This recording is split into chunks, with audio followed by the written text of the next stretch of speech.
Hello नमस्कार दोस्तों, आज हम बात कर रहे हैं कंप्यूटर से रिलेटेड सभी महत्वपूर्ण प्रश्नों के बारे में। इसमें सबसे पहले हम बात करेंगे पार्ट 1 कंप्यूटर फंडामेंटल के बाद फंडामेंटल के 30 प्रश्न। उसके बाद हम बात करेंगे ऑपरेटिंग सिस्टम के, उसके बाद बाइनरी नंबर सिस्टम के और C++ लैंग्वेज के उसके बाद में, और कंप्यूटर नेटवर्क और सॉफ्टवेयर इंजीनियरिंग और DBMS। इन सभी जो पार्ट्स हैं उनके बारे में हम बात करेंगे अलग अलग वीडियोस के अंदर। सबसे पहले हम बात करें कंप्यूटर फंडामेंटल के 30 क्वेश्चन के बारे में। बात कर रहे हैं कंप्यूटर से रिलेटेड अति महत्वपूर्ण प्रश्न, जिसमें कंप्यूटर फंडामेंटल की बात करते हैं। इसमें हम बात कर रहे हैं, वीडियो को लाइक करें, शेयर करें और चैनल को सब्सक्राइब जरूर करें। अन्य इन्फॉर्मेशन पाने के लिए बेल आइकन को जरूर दबाएं। 1 नंबर प्रश्न है, बिट क्या है? कंप्यूटर की सबसे बड़ी इकाई, कंप्यूटर की सबसे छोटी इकाई, कंप्यूटर की 0 इकाई, इनमें से कोई नहीं। इसका आंसर होगा कंप्यूटर की सबसे छोटी इकाई है जो बिट है। उसके बाद प्रश्न नंबर 2 है, जो एक करैक्टर को दर्शाने के लिए कंप्यूटर कितने बिट का प्रयोग करता है? 2 बिट का, 4 बिट का, 6 बिट का, 8 बिट का। तो इसका आंसर होगा 8 बिट का। 8 बिट है जो मिलकर के एक करैक्टर को दर्शाते हैं। प्रश्न नंबर 3, 1 पेटाबाइट बराबर होता है 1024 टेराबाइट, 1024 गीगाबाइट, 1024 एक्साबाइट, 1024 मेगाबाइट। इसका आंसर होगा 1024 टेराबाइट।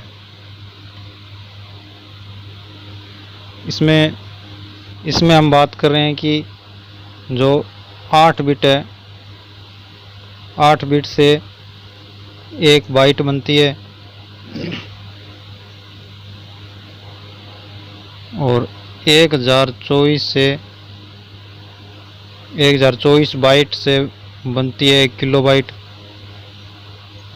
और 1024 किलोबाइट से बनता है 1 मेगाबाइट, और 1024 मेगाबाइट से बनता है 1 गीगाबाइट, और 1024 गीगाबाइट से बनता है 1 टेराबाइट। 1024 टेराबाइट से 1 पेटाबाइट बनता है। उसी प्रकार 1024 पेटाबाइट से 1 एक्साबाइट बनता है। 1024 एक्साबाइट से 1 जेल्टाबाइट बनता है। 1024 जेल्टाबाइट से 1 येल्टाबाइट बनता है। ये कंप्यूटर की मेमोरी। अब हम बात कर रहे हैं कितने बिट मिलकर के, प्रश्न नंबर 4 जिसमें लिखा है कितने बिट मिलकर के 1 बाइट बनाते हैं? 2 बिट मिलकर के, 6 बिट मिलकर के, 4 बिट मिलकर के, 8 बिट मिलकर के। इनमें से 8 बिट मिलकर के 1 बाइट का निर्माण करता है, जो हमने पीछे देखा था कि। अब बात करते हैं 5 नंबर प्रश्न, इंफॉर्मेशन की उस यूनिट को क्या कहते हैं जिससे कंप्यूटर एक ही समय में संशोधित और स्थानांतरित कर सकता है?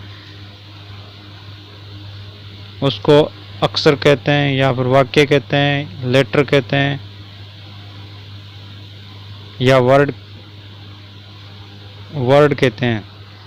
उसका आंसर है, इसको हम वर्ड कहते हैं।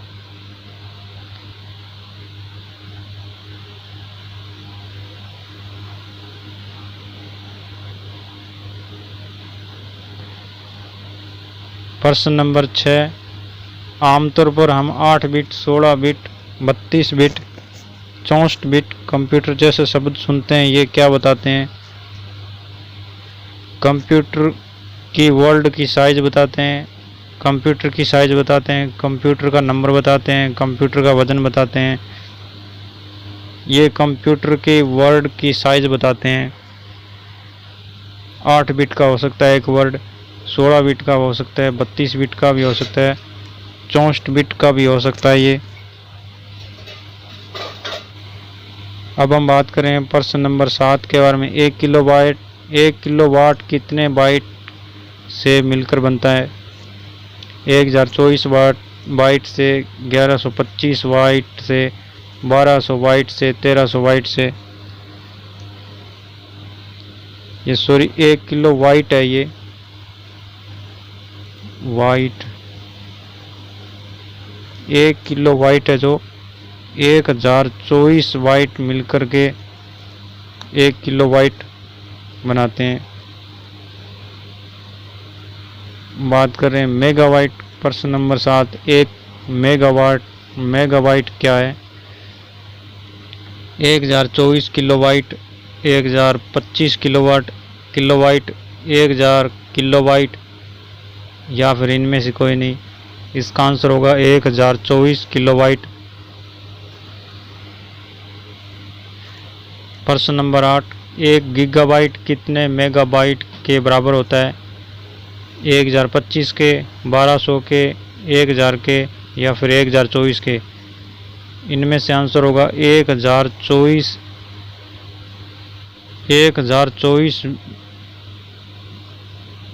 मेगाबाइट से 1 गीगाबाइट बनता है।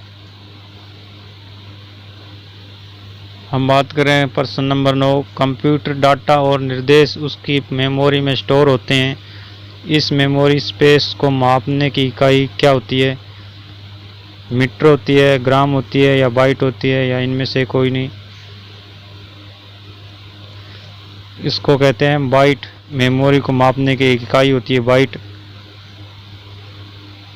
प्रश्न नंबर 10, आजकल के ज़्यादातर कंप्यूटरों की डिज़ाइन वॉन न्यूमैन आर्किटेक्चर पर आधारित होती है। वॉन न्यूमैन की प्रस्तावना थी कि आंकड़ों पर गणितीय और प्रक्रिया के लिए एक यूनिट होनी चाहिए। इस यूनिट को क्या नाम दिया गया?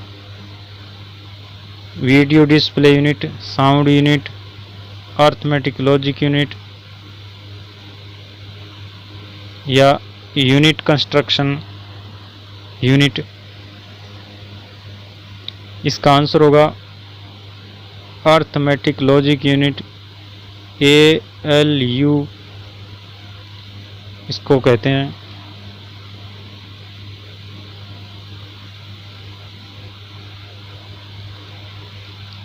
प्रश्न नंबर 11, कंप्यूटर की शब्दावली में प्रत्येक निर्देश एक कोड होता है। इस कोड को एक निश्चित कंट्रोल सिग्नल में बदलने वाली इकाई को क्या कहते हैं?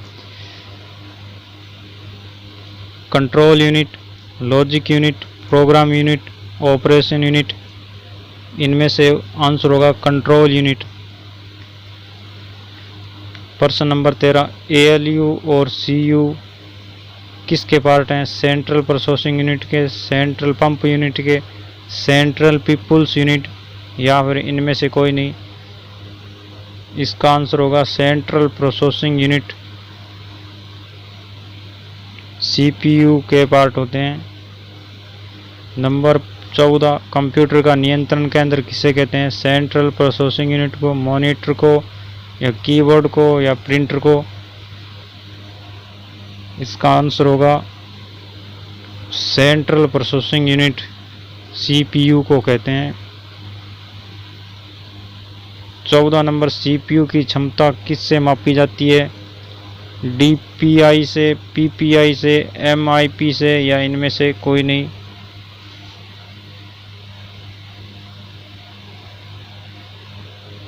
MIPS होगा इसमें। आंसर होगा ये MIPS। इसमें CPU की क्षमता है जो मापी जाती है।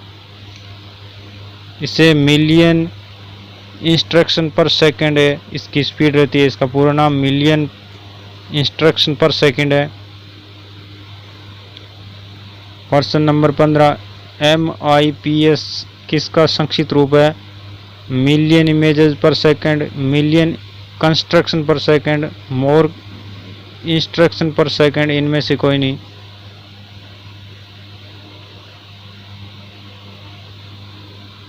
इसका आंसर होगा मिलियन। ये जो कंस्ट्रक्शन नहीं है, इसका होगा इंस्ट्रक्शन।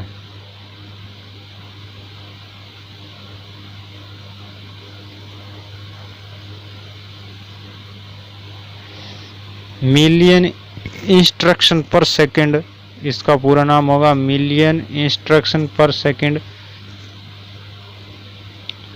प्रश्न नंबर 16, सीपीयू के जिस क्षेत्र में सभी गणितीय और तात्विक प्रक्रियाएं संपन्न होते हैं उसे क्या कहते हैं? Process zone, storage, logic unit या रजिस्टर। इसका आंसर होगा लॉजिक यूनिट। सीपीयू के जिस क्षेत्र में सभी गणितीय और जो प्रक्रिया संपन्न होती है इसे लॉजिक यूनिट कहते हैं। प्रश्न नंबर 17, रजिस्टर का साइज जितना बड़ा होगा प्रोसेसिंग स्पीड उतनी ही धीमी होगी या तेज होगी, जस की तस रहेगी या इनमें से कुछ भी नहीं होगा। इसका आंसर होगा तेज होगी। प्रश्न नंबर 18, ईईपी रोम का पूरा नाम है 1 नंबर, 2 नंबर, 3 नंबर, 4 नंबर। तो इसका आंसर होगा electrically erasable programmable read only memory. इसका 1 नंबर ही होगा। ये 2 number easier erasable programmable read only memory नहीं होगा। 3 नंबर भी नहीं होगा, electronic erasable programmable read only memory नहीं होगा। प्रश्न नंबर 19, मैग्नेटिक किस तरह के माध्यम के रूप में जाना जाता है? मैग्नेटिक किस तरह के माध्यम के रूप में जाना जाता है? Serial access, direct access, sequential access, sequential और रोटेशनल एक्सेस।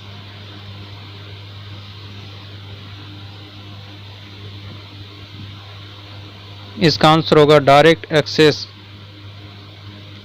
मैग्नेटिक टेप है जो उसकी स्टोरेज डायरेक्ट एक्सेस करती है। नंबर प्रश्न 20, मैग्नेटिक डिस्क की स्टोरेज क्षमता किस पर निर्भर करती है? Tracks per inch of surface, bits per inch of tracks, disk pack in disk space या फिर ऑल ऑफ द अबव। इसमें आंसर होगा all of the above. Track per inch of surface होगा, इसमें bits per inch of track होगा, disk pack in disk space होगा। ये सभी पर है जो मैग्नेटिक डिस्क की स्टोरेज क्षमता निर्भर करती है। 22 नंबर प्रश्न, वह भाषा जो कंप्यूटर समझ सकता है? High level language, system program, machine language, assembly language. इसमें मशीन लेवल लैंग्वेज है जो कंप्यूटर समझ सकता है।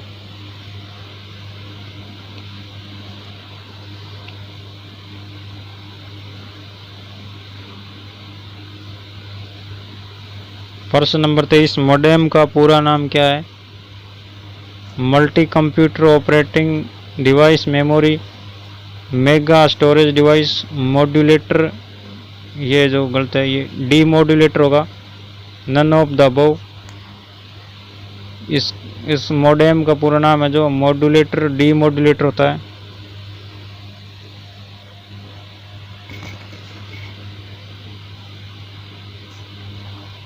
सीपीयू नियंत्रण रखता है all input output and processing, send control memory, controlled by the input data, none of the above. सभी इनपुट और आउटपुट प्रोसेसिंग को नियंत्रण करता है सीपीयू।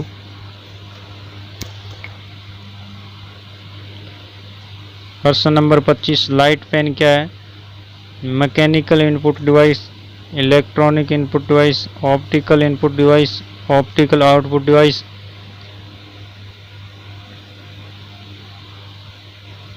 ये ऑप्टिकल इनपुट डिवाइस है ये। नंबर 6, निम्न में से कौन सा आधुनिक मैग्नेटिक टेप में डाटा रिकॉर्डिंग का प्रारूप है?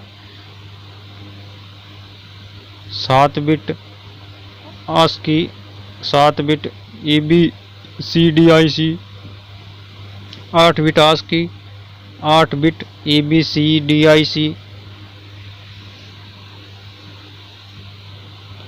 इसका आंसर होगा नंबर 4 8 बिट EBCDIC।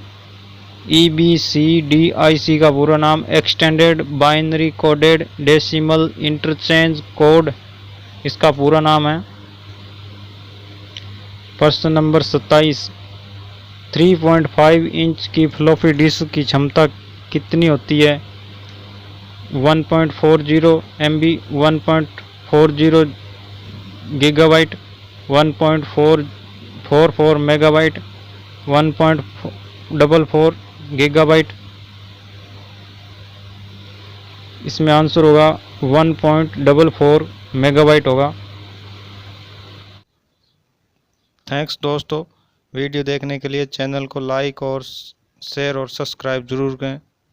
धन्यवाद।